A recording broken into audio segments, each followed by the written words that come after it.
What's happening, lads? Welcome back to the channel. Hope you're all well. New Spiritbox has arrived. It's the third single off their upcoming album, which drops on the 7th of March. Again, I've made my thoughts very clear on the name of their new album, Tsunami Sea, but, you know, maybe we'll talk about that a little bit more when the album actually drops. Terrible name. Terrible. But they've had 3 singles, like I mentioned. We started with Perfect Soul, and then we had... No, it was actually, you know what? It was Soft Spine first, and I never did a reaction to Soft Spine, which I'm kicking myself for because I listened to that on my own time. And it was an absolute banger. Such a good song. But today we have No Loss, No Love. And before we get into it, lads, I want to say quickly, if you wouldn't mind hitting subscribe. If you watch my videos regularly, I can see that 77% of people that watch my videos regularly are not subscribed. So just do your boy a favor. You're already watching. Cheers. Let's go. This is only 2 minutes, 56 seconds. We're going to get an absolute ripper here, aren't we? My predictions are in. Ripper. That's fucking cool.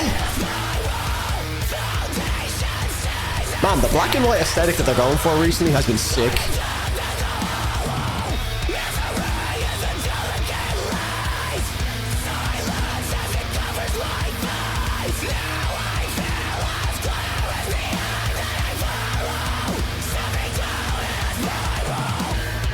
Seeing the progression of this band over the years has been mental. When I first heard Holy Roller, I know a lot of people have been on board before that, but it's been fucking insane.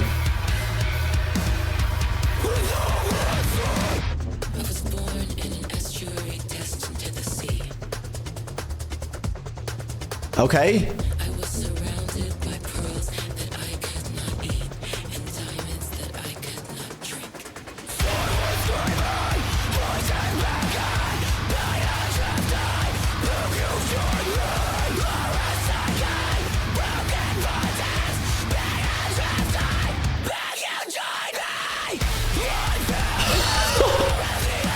Sick.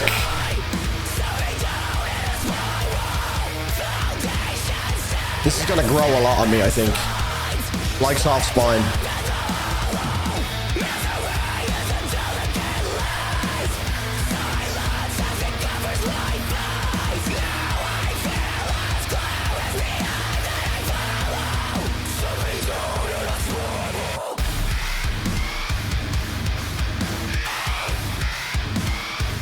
Fucking hell.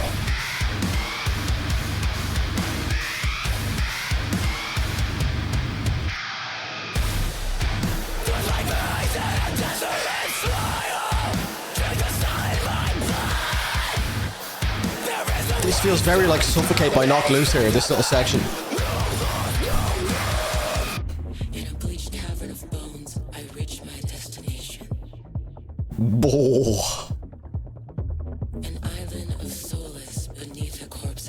Oh my god! Oh, this is fucking cool.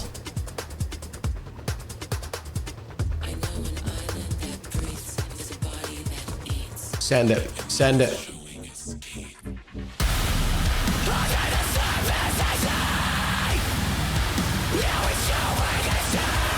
Courtney's face, what's going on?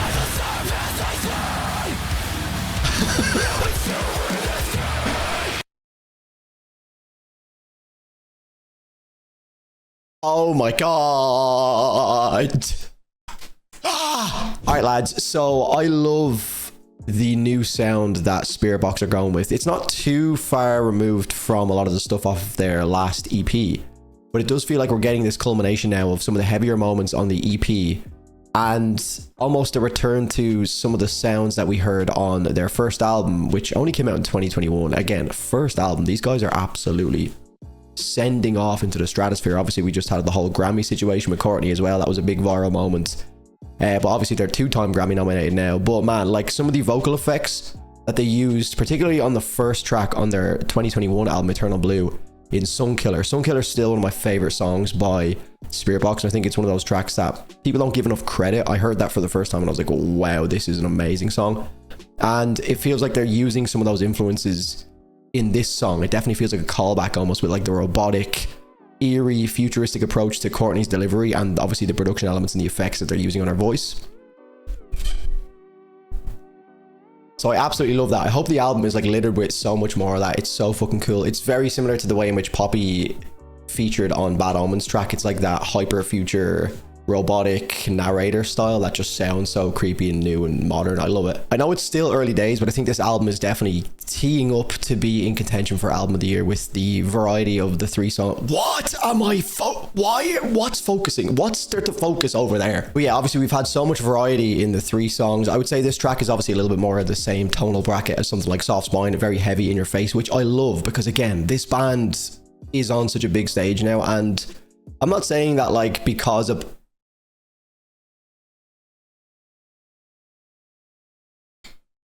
focus on me. I'm not saying that because a band gets popular and starts to get like Grammy nominated and shit like that, that they need to abandon their style completely and abandon their heaviness and their rawness and their roots, because now they're in different circles with like more famous people and like they're getting big recognition around the world.